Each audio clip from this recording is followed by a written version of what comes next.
Have you ever felt invisible? Like the world looks right through you, never seeing the fire you hold inside, the history etched into your bones, the skills honed in crucibles they could never imagine. Have you ever wondered what would happen if, just for a moment, they were forced to see? This is a story about that moment. It begins, as so many stories of the overlooked do, in the quiet hum of the late-night hours, under the cold, unblinking gaze of fluorescent lights. Her name was Maya, though to the handful of executives who sometimes worked past midnight at Finch Innovations, she was just the cleaner, a shadow with a mop, a ghost with a trash cart. Her movements were a study in efficiency, a silent ballet performed on the polished marble floors of the grand atrium. Each sweep of the mop was precise, overlapping the last by exactly 1 inch. Each spray of cleaner on the vast glass walls was a perfect, starburst pattern that left no streaks. She wore a simple gray uniform, her face often obscured by the low brim of a beanie, her expression neutral, her eyes focused on the task at hand. She was a fixture, as much a part of the building as the steel beams and the fiber optic cables, and just as easily ignored. Tonight, the building's architect and namesake, Mr. Alastair Finch, was pacing the executive sky lounge, his silhouette a tense, jagged line against the sprawling city lights. He was a man who built the future, whose mind operated in algorithms and quantum possibilities, but he was currently consumed by a very old-world fear, theft. His company was on the verge of unveiling Nexus, a data processing technology so revolutionary it would redefine global communications. And every corporate predator in the world was circling. He ran a hand through his already disheveled silver hair, his gaze falling to the atrium 3 stories below. He saw her, a small figure moving with that same rhythmic, predictable grace. He didn't register her as a person. She was a variable, a minor one, in the complex equation of his life. A cost on a spreadsheet. A necessary but unseen function.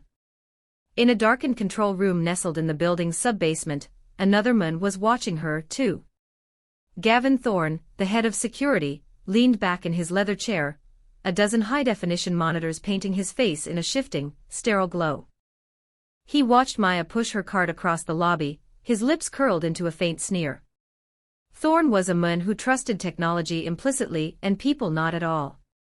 His world was one of firewalls, motion sensors, and biometric scanners. To him, Maya was a security risk, a human element in his perfect, sterile machine. Her unpredictability, however minor, was an annoyance.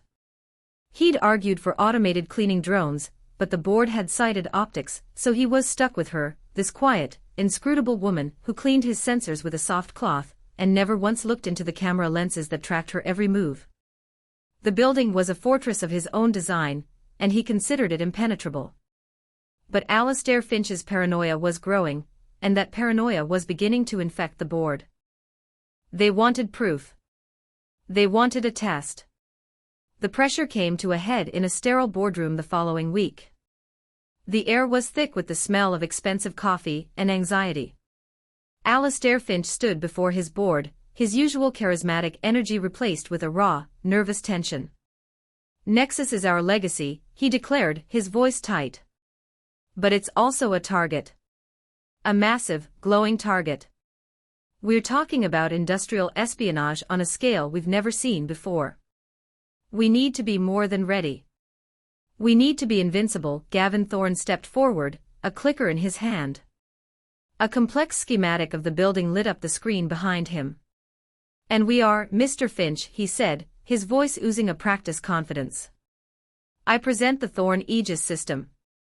Every entry point is secured with biometric scanners cross-referenced with a real-time employee database. The server room is protected by a triple-layer laser grid, acoustic sensors, and a floor with over 5,000 independent pressure plates.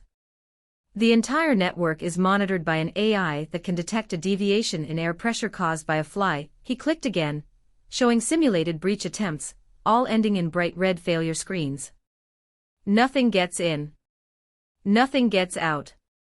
It's a digital fortress." A board member, a pragmatic woman named Evelyn Reed, looked unconvinced.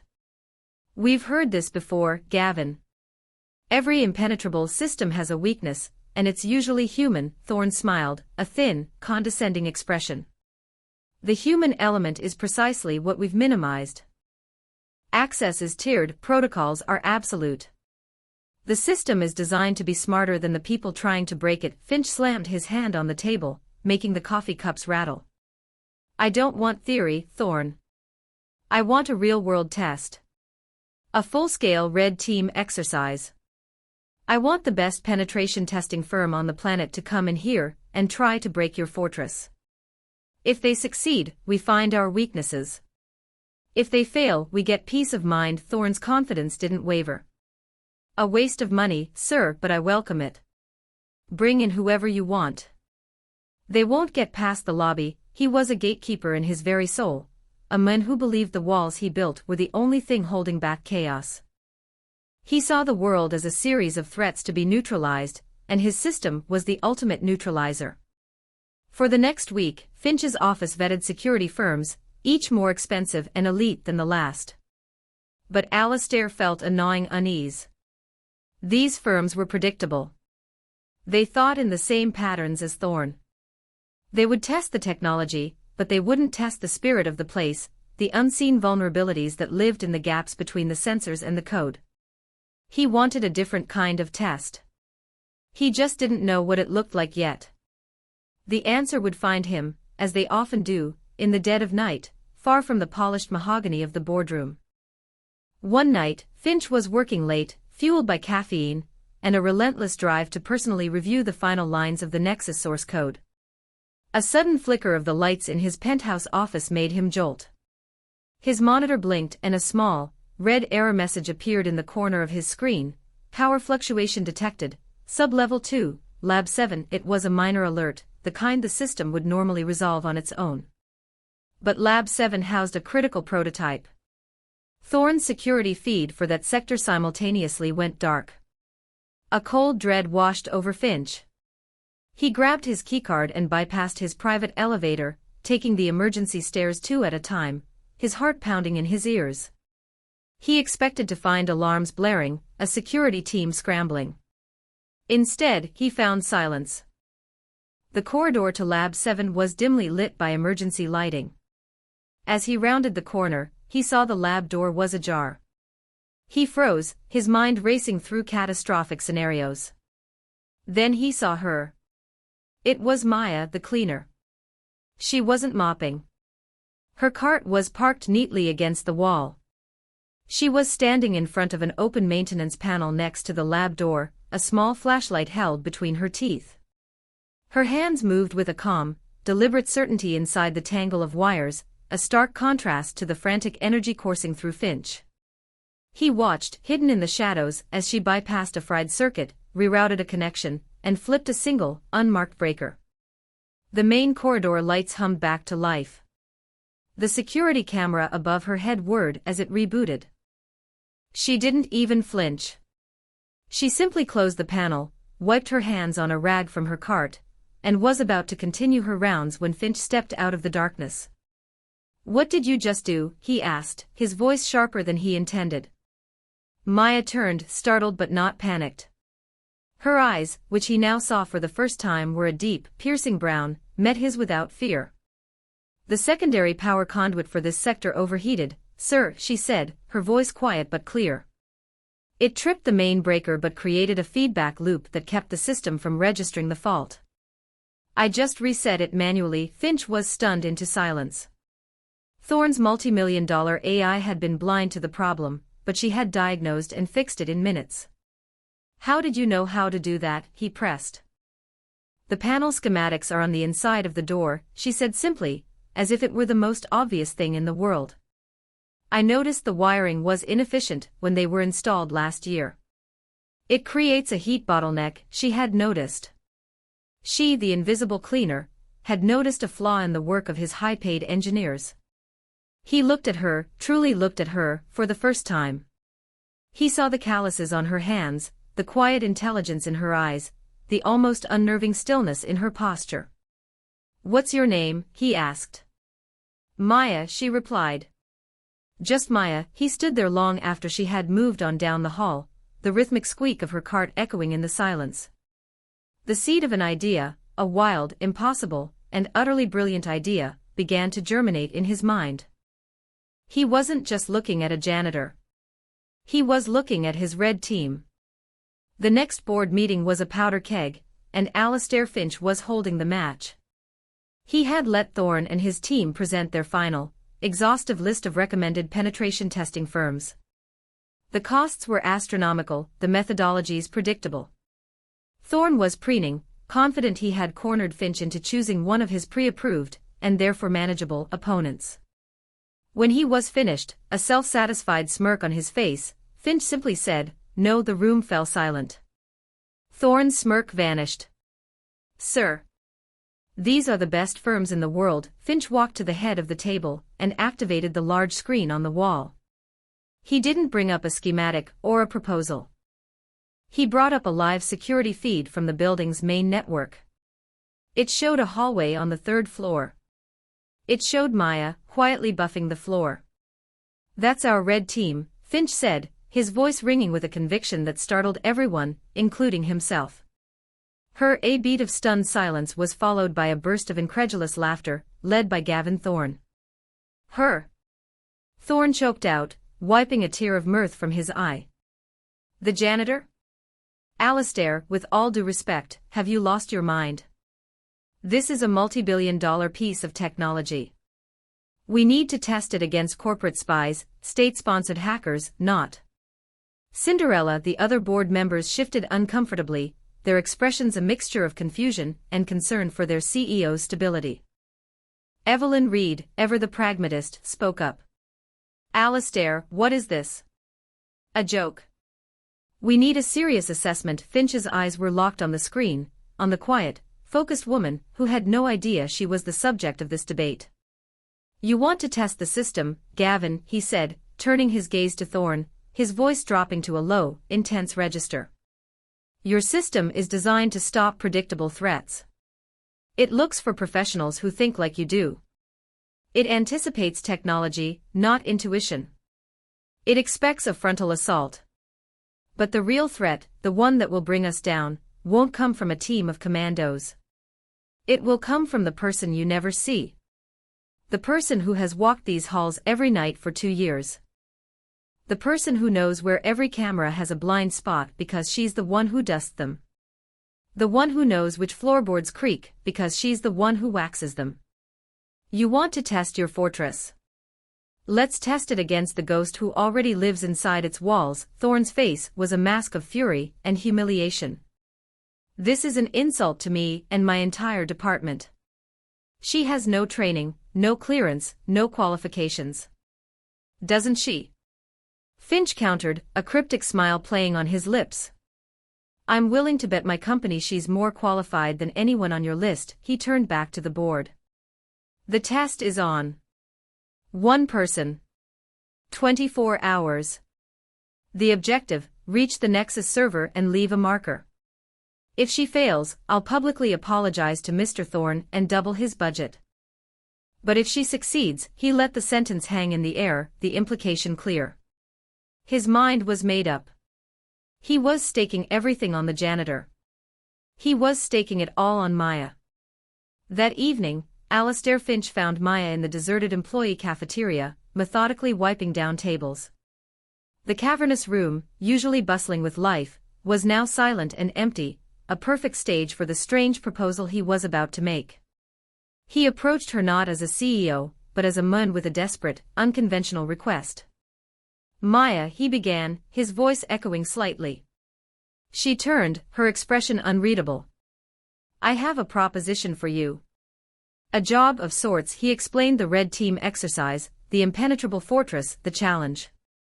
He laid it all out, expecting surprise, perhaps confusion or even fear. Instead, he saw a flicker of something else in her eyes, something deep and distant, a shadow passing over a still lake. She was silent for a long time, her hands gripping the wet rag. "Why me?" she finally asked, her voice barely a whisper. "Because I saw you the other night," he said honestly. "I saw how you handled that power failure. There was no panic. Just control.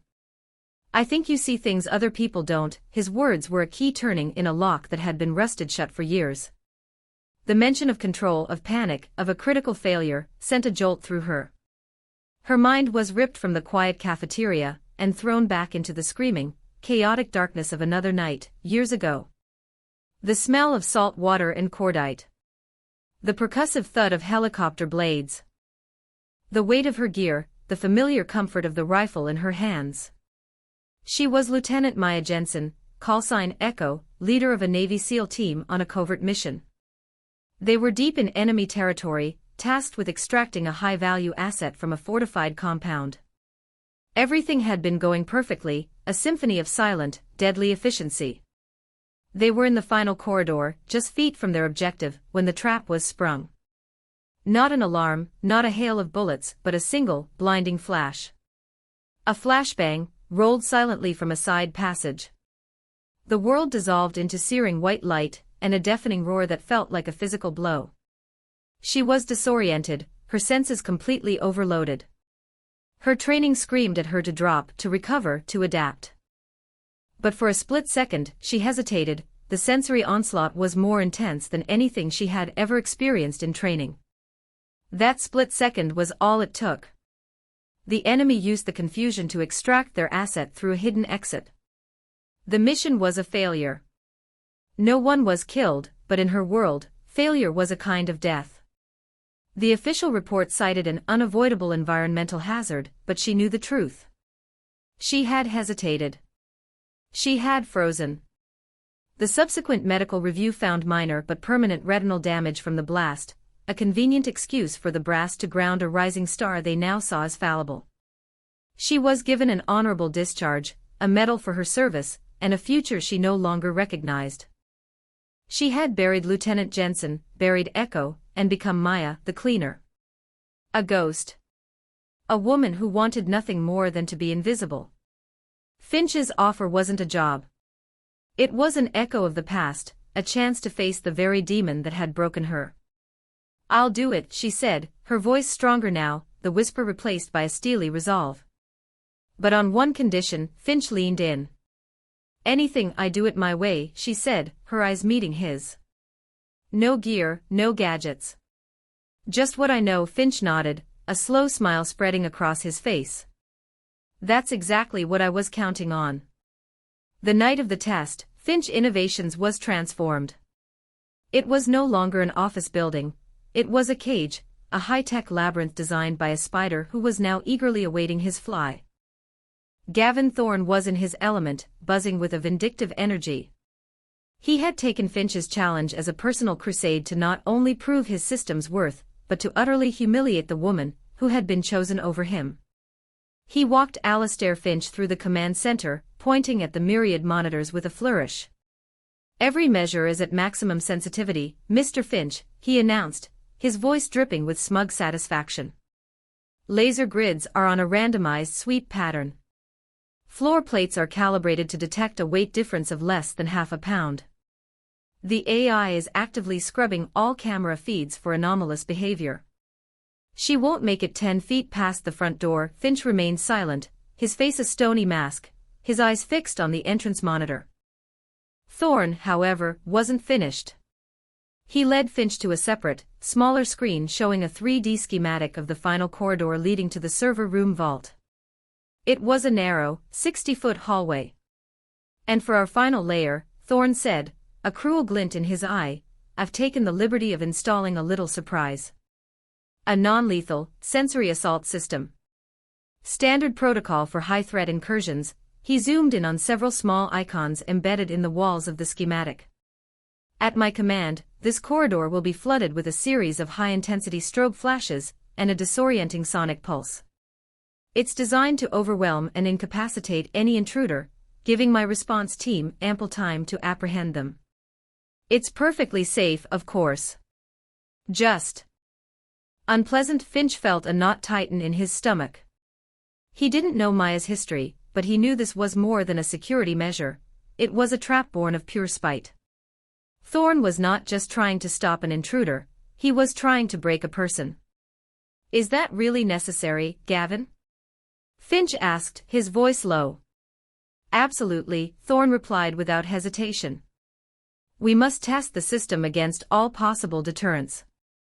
We can't have any weak links. He looked at Finch, his meaning clear, and you chose the weakest link of all. Finch said nothing more. The stage was set. The trap was laid. In the locker room, Maya was changing out of her janitor's uniform. She didn't put on tactical gear or combat boots. She wore simple, dark gray sweats, soft-soled athletic shoes, and a black beanie pulled low over her eyes. She wasn't preparing for a fight. She was preparing for a hunt. She stood before the mirror, taking a long, deep breath. She wasn't seeing the janitor. She was seeing the faint, scarred outline of the woman she used to be. The quiet confidence, the preternatural calm. For the first time in years, she let Echo come to the surface. She closed her eyes, visualizing the building not as a place of work but as a battle space. Every hallway, every stairwell, every vent. She had spent 2 years mapping it, not with blueprints, but with her body, with her senses. The test wasn't about technology. It was about knowledge. Thorne's fortress was built of light and code. Her path would be carved from memory and shadow. At precisely 2200 hours, the test began. The main doors to the Finch Innovations atrium hissed open, and Maya stepped inside. In the command center, a dozen screens focused on her solitary figure. Thorne leaned forward in his chair, a hungry look in his eyes. "And she's in," he announced to the assembled executives. "Let the games begin. Laser Grid Alpha, activate on the monitors." A web of brilliant red laser beams crisscrossed the lobby. To the naked eye, it was an impassable barrier. The executives murmured, impressed. "She's trapped," one of them whispered. But Maya didn't even pause. She began to move, her body flowing like water through the gaps in the grid. It wasn't a guess, it was a memory. For 2 years, she had cleaned the emitters, wiping away the dust. She knew their positions, their angles. The randomized sweep pattern Thorne was so proud of was a set of 6 repeating sequences. She had watched them for hundreds of nights, the shifting red light a familiar, silent companion. She moved through the deadly web without breaking a single beam, her feet landing silently on the marble floor. In the command center, the murmurs turned to stunned silence. Thorne's confident smirk faltered. "A fluke," he muttered, typing furiously at his console. "She got lucky. The second floor will stop her." The pressure plates are active. Maya reached the main staircase and began to ascend. Thorne's schematic of the second floor hallway lit up, a deadly checkerboard of red squares indicating the armed plates. But Maya didn't walk down the center of the hall. She hugged the wall, her feet landing only on the outer 6 inches of the floor tiles. She knew the support beams for the building ran along the corridor's edge, and the contractors, to save money, hadn't laid the sensitive plate system over these solid foundations. It was a tiny architectural flaw, an imperfection no one would ever notice. No one except the person who buffed that floor to a mirror shine every single night. She moved down the entire length of the hallway without triggering a single alarm. Thorne's face was now pale, his knuckles white as he gripped his console. "How is she doing that?" Evelyn Reed asked, her voice filled with genuine astonishment. "She's reading the blueprints." Thorne snapped, grasping for a rational explanation. "She must have stolen them." Finch, who had been watching in silence, finally spoke. "She doesn't need blueprints, Gavin," he said, his eyes never leaving the screen showing Maya's calm, steady progress. "She has something better. She has memory." Maya continued her ascent, a ghost moving through the machine. She bypassed cameras by slipping through their programmed patrol routes, the blind spots as familiar to her as the back of her hand. She used a service elevator whose electronic lock she knew had a faulty actuator if you jiggled the handle just right. She was dismantling Thorne's fortress not with force or technology, but with an intimate, encyclopedic knowledge of its own imperfections. Each bypass trap was a silent rebuke to Thorne's arrogance. Every silent step she took was a hammer blow against his faith in his perfect, sterile system. He was watching his world being taken apart, piece by piece, by the one person in that world he had never even bothered to see. Maya stood at the entrance to the final corridor. The server room vault, her objective, was 60 feet away. She could feel a change in the air, a subtle hum. Her instincts, long dormant, were now screaming. This was the choke point. This was the trap. In the command center, a bead of sweat trickled down Gavin Thorne's temple. This was it. His ace in the hole. All her clever tricks, all her inexplicable knowledge of the building's quirks, wouldn't help her here.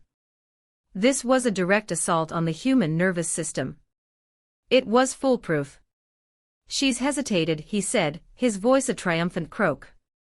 She knows she's reached the end of the line. He looked at Finch, a desperate need for validation in his eyes. Sir, I can end this now. My response team can be on her in 30 seconds. Finch's expression was unreadable. He simply said, let her play it out. Gavin Thorne's face hardened. A final, definitive failure was what he wanted. He wanted to see her break. His finger hovered over a large, red button on his console. As you wish, he whispered. He pressed the button. On the screen, the corridor erupted.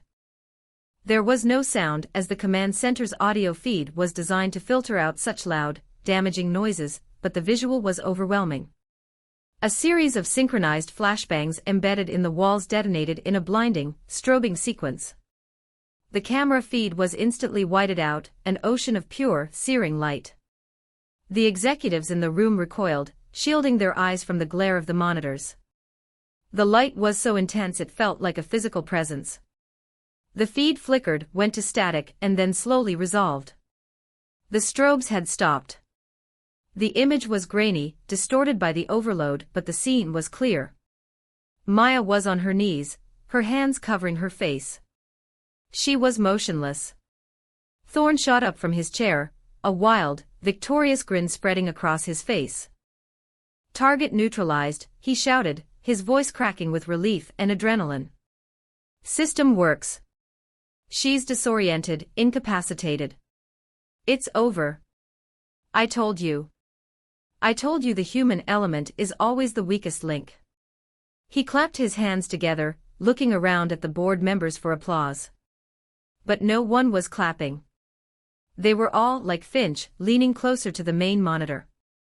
Alistair Finch's eyes were narrowed, his focus absolute. He saw what Thorne, in his gloating, had missed. Maya wasn't writhing. She wasn't panicking. Her posture, even on her knees, wasn't one of defeat. It was one of centering. Of control. Slowly, deliberately, she lowered her hands from her face. Her eyes were squeezed shut, but her head was up, her jaw set. She took a single, deep, cleansing breath. And then, she began to rise. What? What is she doing? Thorne stammered, his victory speech dying in his throat. Finch's voice was a low, awestruck whisper. Something you can't program for, Gavin. She's adapting. Blinded. The world was a canvas of searing white and blooming phosphorescence behind her eyelids. Deafened. A high-pitched tinnitus screamed in her ears, blocking out all other sound. This was the ghost. The memory. The exact sensory nightmare that had ended her career. But this time was different. There was no hesitation. No fear.